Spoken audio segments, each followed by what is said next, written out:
Sri Sai Satcharitra, Chapter 3, The Consent Given to Write This Book. I bow down to Sri Ganesh. I bow down to Sri Saraswati. I bow down to the Guru. I bow down to the family deity. I bow down to Sri Sita Ramachandra. I bow down to Sri Sadguru Sainath. Now, I pick up the thread of the earlier narration. Sai gives me full assurance and tells me, I give you my full permission to narrate my life story. You perform your duty. Do not have the least doubts in your mind. Have full faith in my words and be of resolute mind. If you write about my Leelas, it will wipe out the faults which have arisen due to ignorance. And when you listen to it with faith, your worldly involvements will disappear. It will cause waves of love and devotion to rise on the ocean of the mind, and diving into them now and then will bring up gems of knowledge. When I heard this, I ceased to have any doubts. I bowed at the feet of Sai and then, relying on my memory, I started to write this biography. No sooner than these words came from Baba's lips, I thought that it was a good omen.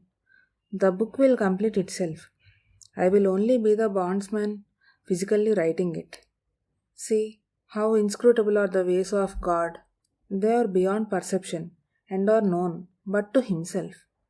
Even the Shastras and Vedas are silent, and no one is able to plumb their depth. Those experts in Shastras and Vedas, those intellectuals and scholars, the learned and the disputations given to splitting hairs do not follow them. God is the embodiment of His own devotees. He longs for the simple and the guileless. He is completely indebted to those who love Him, but He shuns the hypocrites. In this only lies your well-being. This is also my avatar's fulfillment. This is my repeated preaching. I am always concerned about it.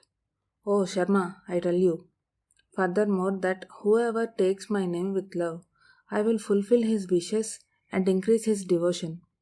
Whoever sings with feelings of my life, eulogizes my powers, virtues, and excellences, I will protect him totally by surrounding him. Those devotees who have become one with me with heart and soul, they will naturally be bound to be happy by listening to the story of my life. Whoever sings my praises, I will bestow upon him complete happiness, permanent pleasure, and contentment. Believe this as the truth. It is my promise to redeem the one who with faith sings my praises, totally surrenders to me, remembers me constantly, and meditates on me. How will anyone be longing for worldly pleasures who thinks of my name, worships me, studies me, whose holy readings are of me, who meditates on me, and who continuously thinks of me? From the very jaws of death, I will snatch away my devotees. Just by listening to my stories, diseases will disappear. Listen to the story with due reverence, meditate fully upon it, intently contemplate upon it, and you will attain peace. The you and I will disappear. The minds of the listeners will be absorbed in God. The mind will be a store of divine energy and full of single minded and complete faith. Repetition of the name Sai will burn away all the sins of Kali Yuga. Once having prostrated, past sins born of speech and hearing will be destroyed.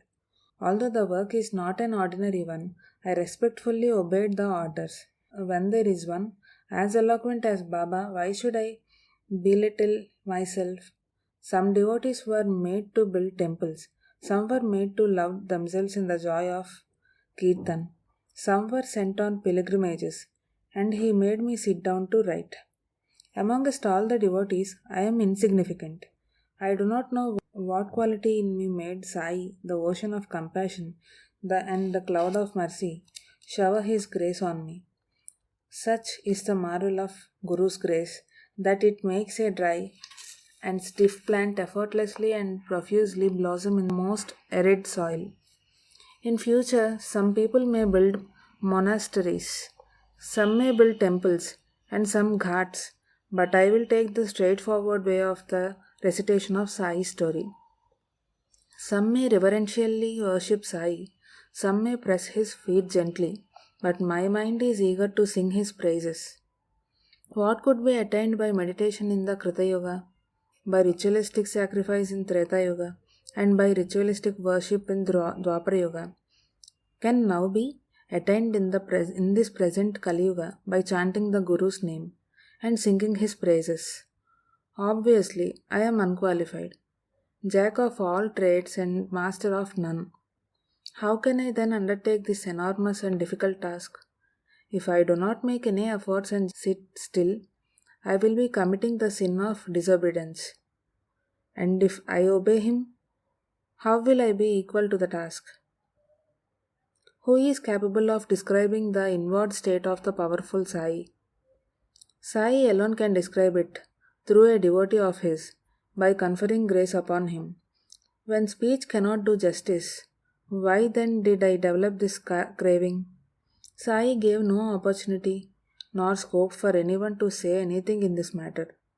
When I took up the pen, Baba made me lose my own identity. He himself began writing his story. The credit is entirely his. Who else but a saint can write the life of Sai? To understand the inconceivable virtues of Baba is like attempting to embrace the sky. I have not the intelligence to speak of his unfathomable powers and greatness. He himself should do it and free himself from the promise. Baba, although I am born as a Brahmin, I do not have knowledge of the Shrutis and the Smritis. Although this is a blot on this birth of mine, my association with you is to my credit. The Shrutis and Smritis are the eyes of a Brahmin. Squint-eyed is the person without one of them and blind without both. I am humble and low because I am deficient in both. You are the staff of the blind for me. Why should I then worry? With its support, I will follow you on the trodden path. I do not know how to proceed. Humble as I am, I do not know what to do. You must give me the intelligence and get your own work done. The mystery of that inconvincible power which moves the dumb to speak like Brihaspati and the lame to cross Mount Meru is known only to Baba alone. I am only a humble servant of yours. Do not make me despondent. Till my last breath, get your work done by me. Now, oh, you listeners, you have come to know the object of this book. Sai himself writes it for the welfare of his devotees, and I am merely his instrument. Just as the flute or the harmonium are not worried about the notes they produce, it being the concern of only the player. Likewise, why should we feel troubled? Is the nectar which the Chandrakant oozes its own? It is the miraculous work of the moon itself at moonrise. Or, when the ocean has full tide, is it due to its own work? That also is in the hands of the moon, and it is not achieved by the ocean. So be it. Just as a buoy with red lights is anchored in the sea to guide the movement of the ships by warning them to keep off the rocks and whirlpools, so will the tales of Sai, which in their sweetness put even the nectar in the shade, navigate us safely and will smoothen the difficult paths of the ocean of existence. Blessed are the tales of the saints that penetrate into the consciousness through the ears and cleanse the bodily ego and destroy the sense of duality. As more and more of these tales are stored in your heart, the doubts run helter-skelter. And when the store of spiritual knowledge grows, your identification with the body diminishes.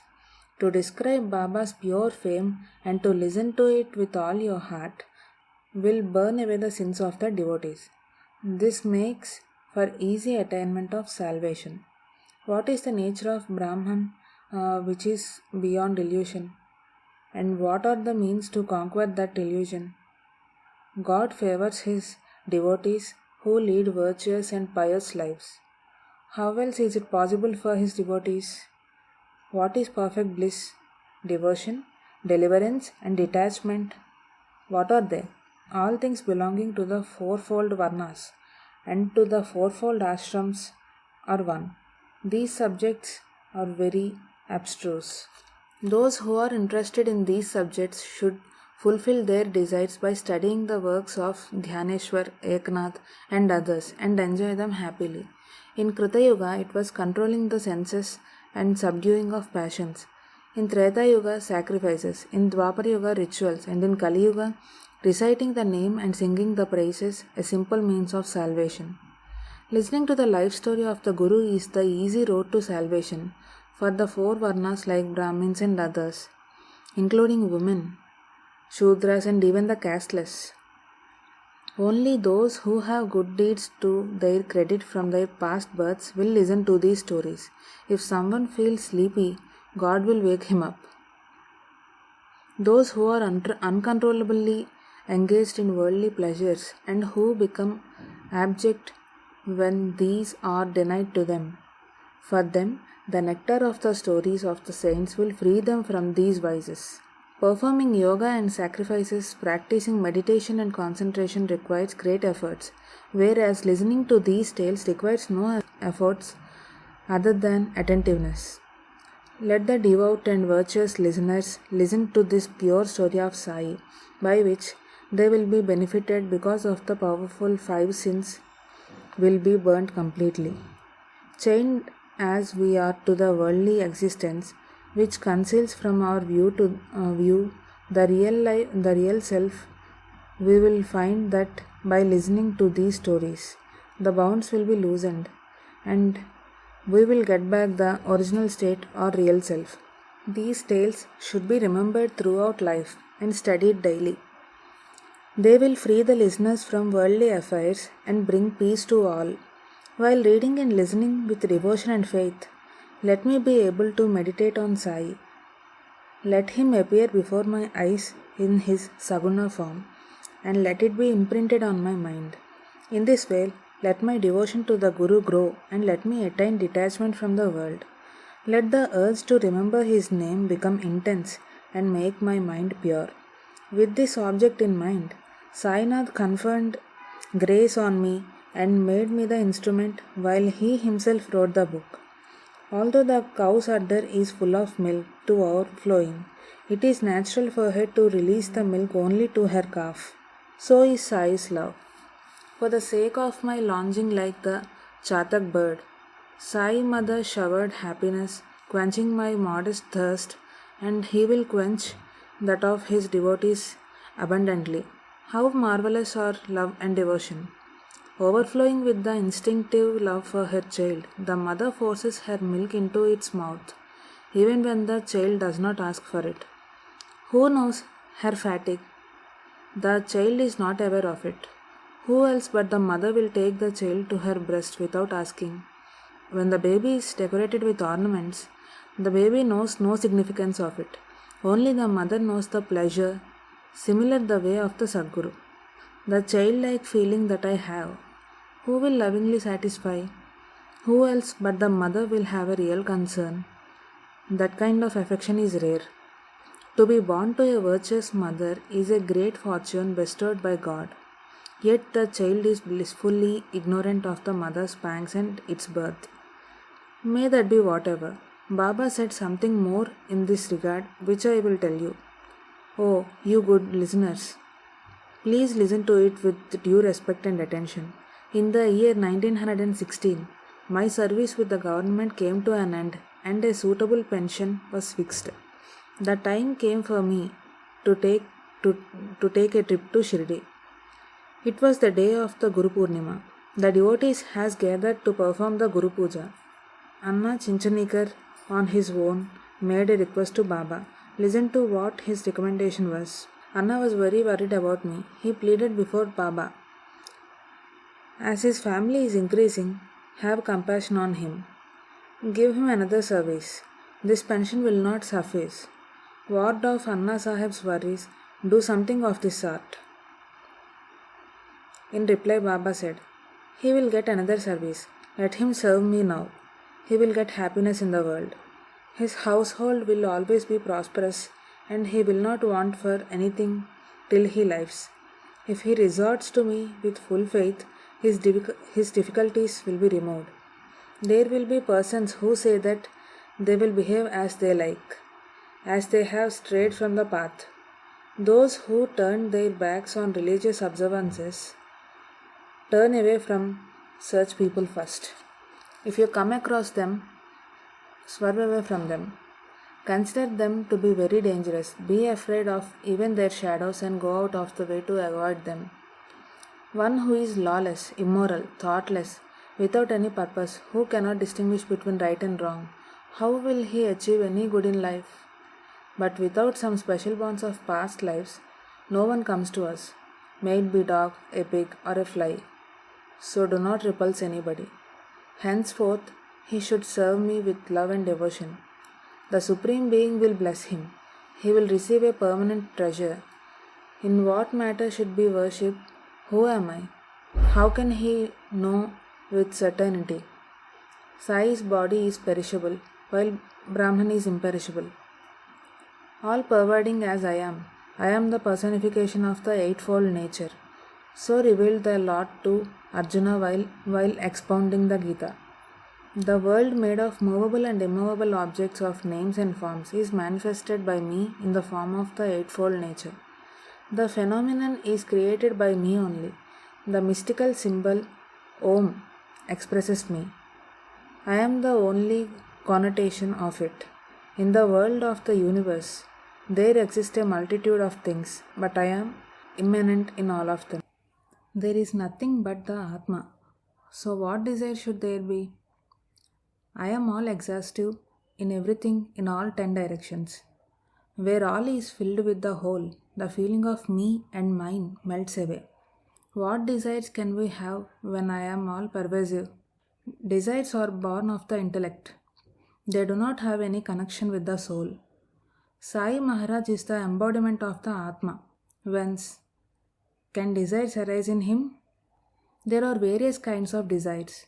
But once the essence is known of who am I, then they dissolve like the hailstones in the blazing hot rays of the sun. I am not the mind, intellect, or the sense organs, nor am I the matter or the gross form. I am also not the golden egg from which the universe evolved before it revealed itself, but I am the ancient witness without a beginning. In this way, I am beyond the senses.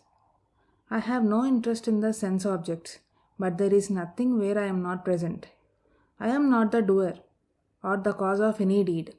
With the realization that the mind, intellect, and other senses are gross instruments of the physical body, detachment will arise, unveiling the concealed self-knowledge.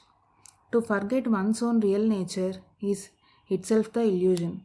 To remember the pure and complete bliss is me, none but the Supreme One, pure consciousness. To turn oneself towards that me is itself a service and devotion to me. When I experience the bliss of the mind, it is knowledge in the pure form. The soul is Brahma itself.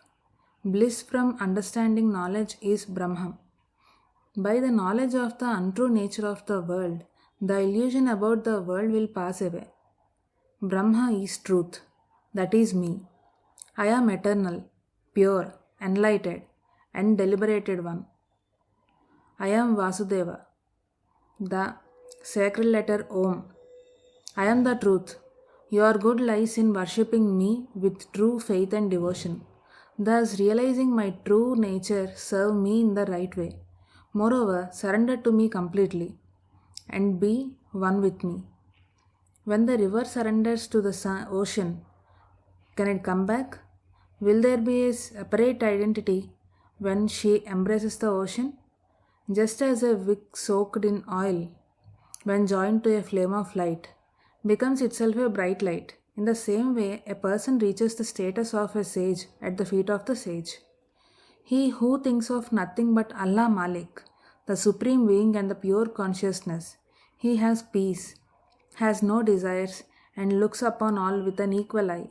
How can he have a separate identity from the Supreme Being? Where there is not the awareness of oneself, where there is no ego, where there is absence of strife or quarrel, where there is no wish for worldly possessions, where these four virtues reside, Can there exist the ego?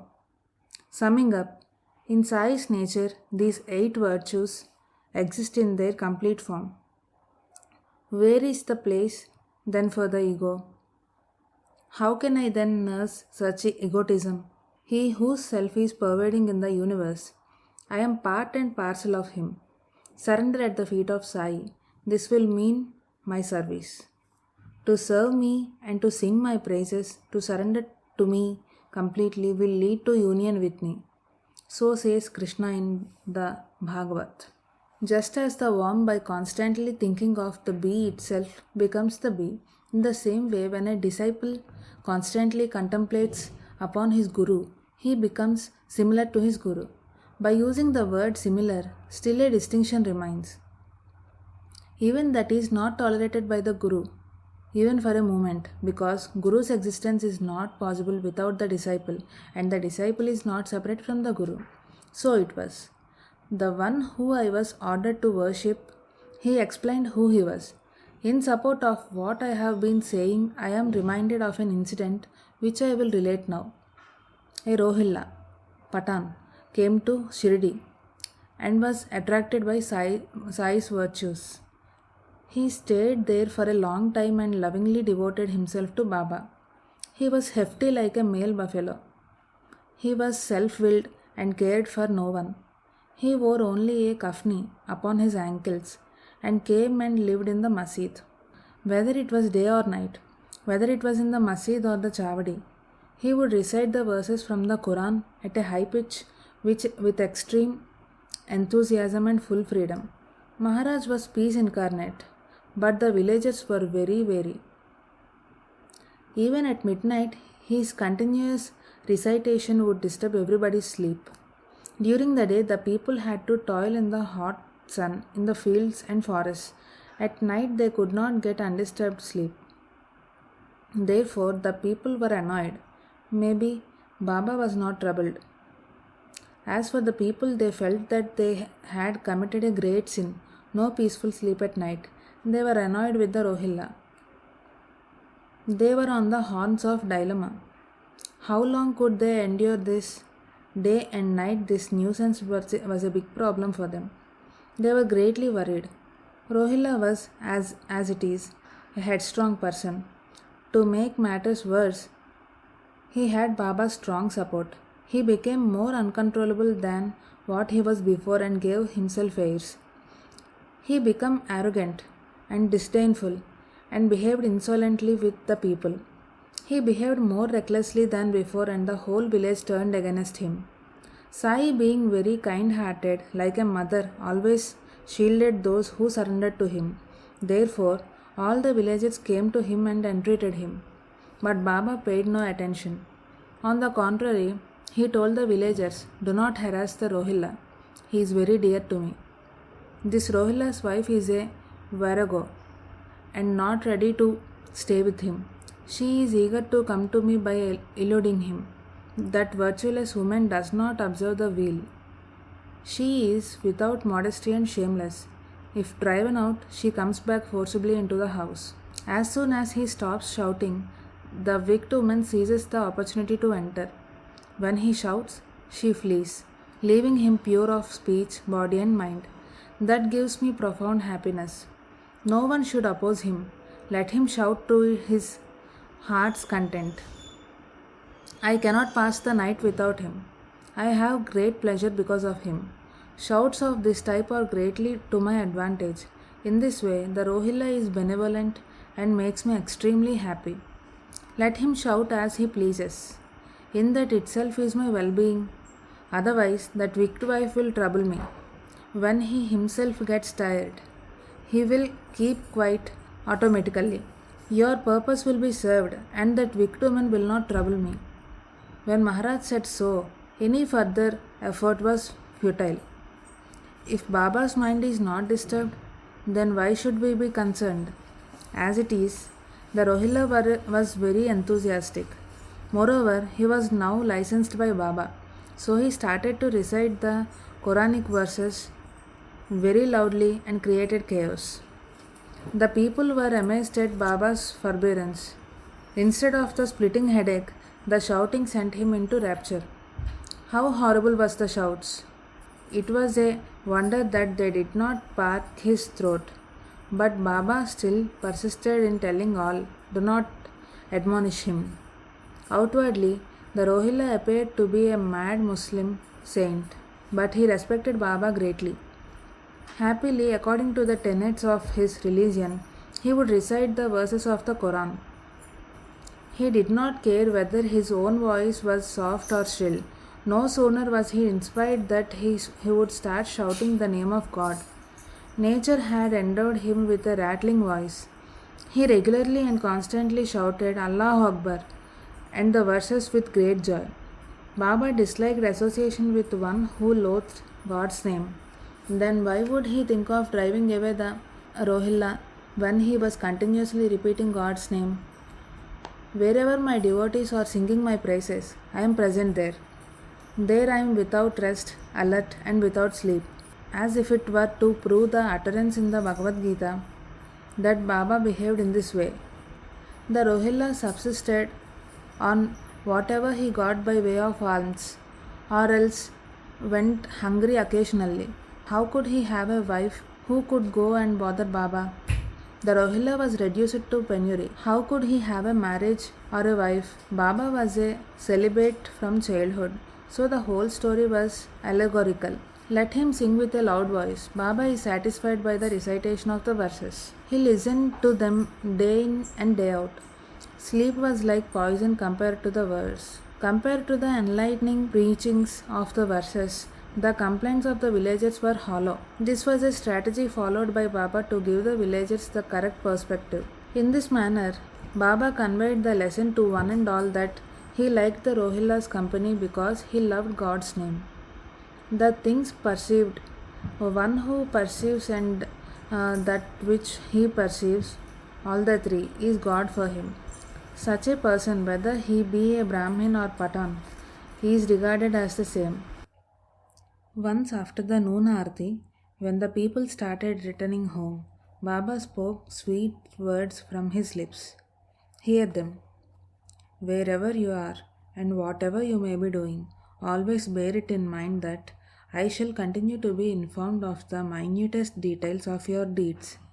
In this manner, as I am described, I dwell in the minds of all. I am in the hearts of all pervading.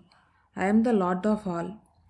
I fill the entire creation, within and without, to the point of overflowing. This universe is directed by God, and I am the one who holds the reins. I am the mother of all beings. I am the equilibrium of the three gunas. I promote the activities of the senses. I am the creator, the preserver, and the destroyer. One who concentrates on me, for him nothing is difficult, but the moment he forgets me, Maya will attack him. Whatever is perceived in my image only, whether it be a worm, an ant, a poor wretch, or a king, this immeasurable universe consisting of mobile and immobile things, these are Baba's own image. What a delightful indication! There is no difference between the sages and God. Without any distinction, they take form for the benefit of the universe, consisting of the movable and the immovable. If one wishes to surrender at the feet of the Guru, one should sing the praises of the Guru or recite the life story of the Guru, or listen to the tales about him with devotion. One who is desirous of obtaining knowledge should listen so intently that he becomes one with the preaching with assimilation. Thus the supreme energy will appear before him and the mind will be elevated. Even if one is engrossed in worldly affairs and one chances to hear the tales of a saint without making the slightest efforts, they will still do good because such is their nature. Then, if they are listened to with faith and devotion, how much good can be gained? O listeners, just think in your own interest. The devotion to the Guru's feet will develop and the well-being will tremendously increase gradually. No other rites or rituals are necessary. The supreme good will be attained. Once the mind is disciplined in this way, the longing to listen to the stories will increase. The bonds of sense objects will easily break away, and extreme happiness will pervade.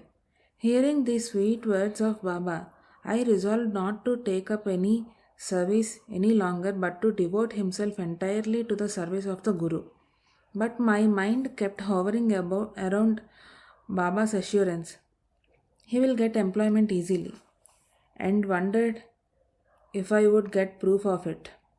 Can Baba's words prove false? That will never come to pass. I might again start working amongst people, but it will not be beneficial for me. It is true that Anna spontaneously inquired about me. Nevertheless, it was not as if it was not my desire also. But this is not the fate which would befall me. In the heart of my hearts, I also sought employment to support my family, and Sai offered me a sugar coated pill by the way of a remedy. That medicine with the hope of something sweet to follow, I drank and I became fortunate. A job came unexpectedly and I accepted it out of desire for money. Even if it is jaggery, one will be tired of eating it continuously. I preferred licking the finger dipped into the honey of Baba's preachings. The job was not permanent. It ended as unexpectedly as it came.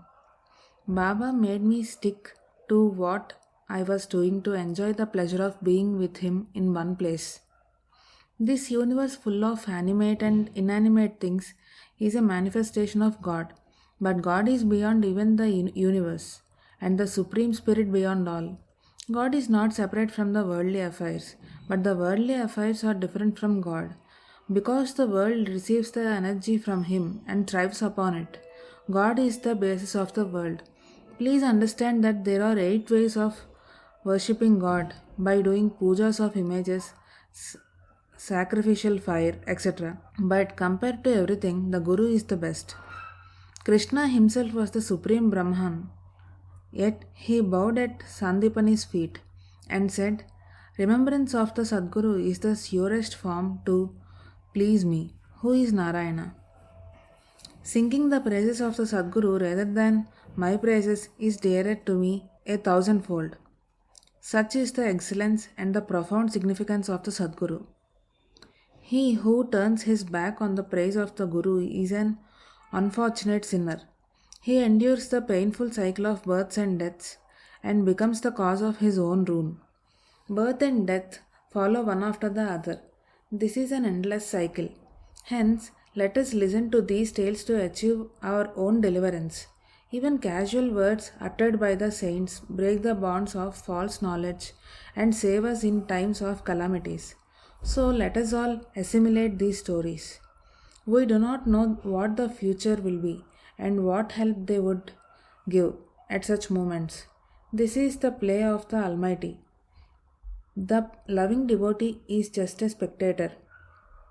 Being without any intelligence or wisdom, how would I explain the good fortune befalling me that I should have a powerful guru like Sai? This is also his Leela. I have already narrated the purpose of this book and the assurance given to me by Baba. Due to him, the direction was received of the distinction of you and I and of worship. Now, listeners will be listening in the next chapter to an account of how Samadh Sainath appeared in Shirdi. All of you, young and old, simple and believing, spare a few moments from your worldly life and listen to this unique story of Sai. Though Sai is himself an incarnation, he, remaining unaffected, enacts various roles just like a householder engrossed in his daily life and acts according to the dictates of Maya. Samadh Sai.